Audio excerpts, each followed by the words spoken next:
and to give a message to this nation concerning the election of the president. And I'm the first person to admit I do not know anything about American politics. But I know one thing. What is written in the scroll in heaven about the destiny of the US. And in that destiny, God's will is Mr. Trump should serve another term.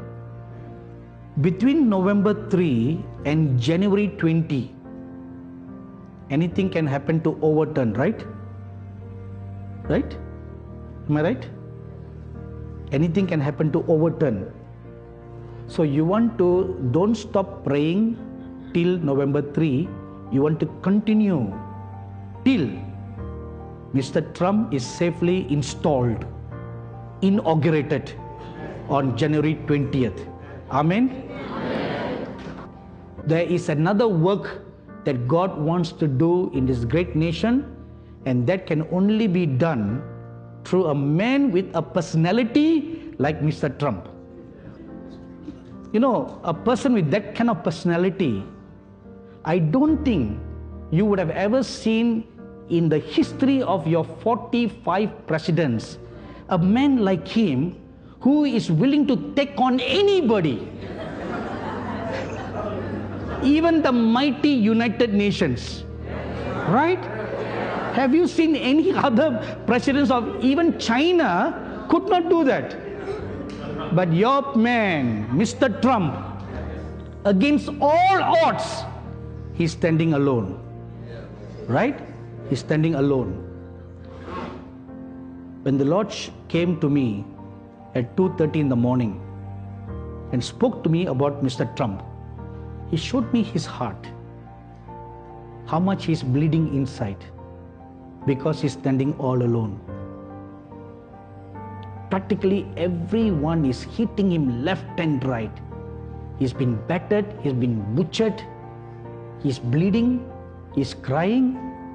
Of course, externally, in public, he's putting on a big front. But I saw him in the secret of his bed chamber, crying unto God. He was crying and saying, Lord, I'm all alone. I'm standing all alone. While I was getting dressed to come to the meeting, I saw a vision of an eagle, which I knew symbolized the United States.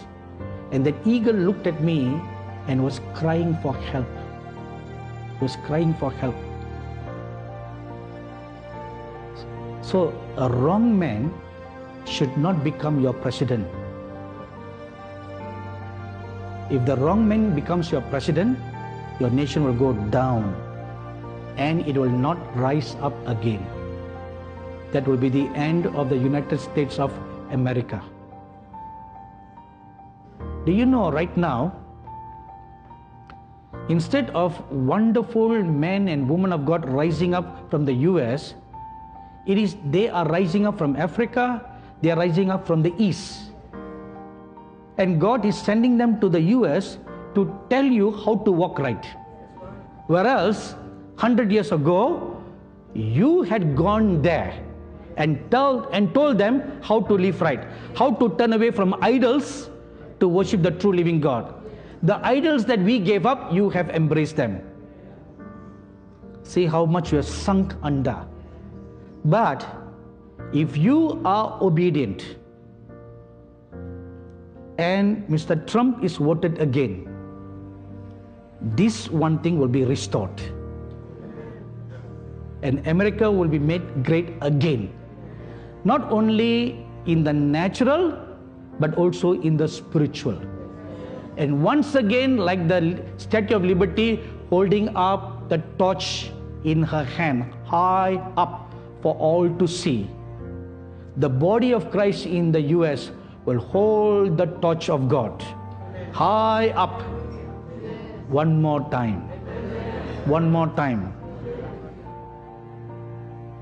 The promises, the covenant that He had made with your forefathers, from the day they had consecrated and dedicated this land to the living God, God had made some covenants with them. And that those covenants and the promises will reach its zenith in the next term. So you want to be a righteous man in the office who will open greater doors of freedom for the gospel of the kingdom of God to go the length and the breadth from the east coast to the west coast. God is extending His grace for this nation one more time for another 4 years. Between November 3 and January 20, anything can happen to overturn, right? Right? Am I right? Anything can happen to overturn.